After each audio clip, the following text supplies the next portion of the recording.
Sorotan lain, Saudara, Badan Narkotika Nasional BNN menggerebek kampung narkoba di Kelurahan Kebon Manggis, Matraman, Jakarta Timur. Selain menyita barang bukti narkoba, petugas juga menangkap 25 orang pelaku dan 4 orang bandar dinyatakan buron.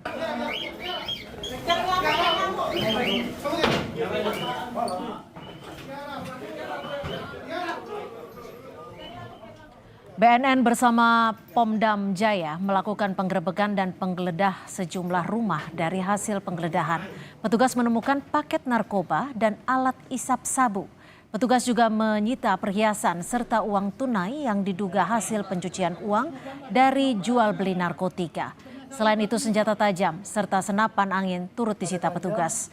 Penggerebekan juga menggunakan tim K9 untuk menemukan barang bukti yang disembunyikan. Sebanyak 25 orang ditangkap dalam operasi ini, sementara petugas masih melakukan pengejaran terhadap 4 orang bandar.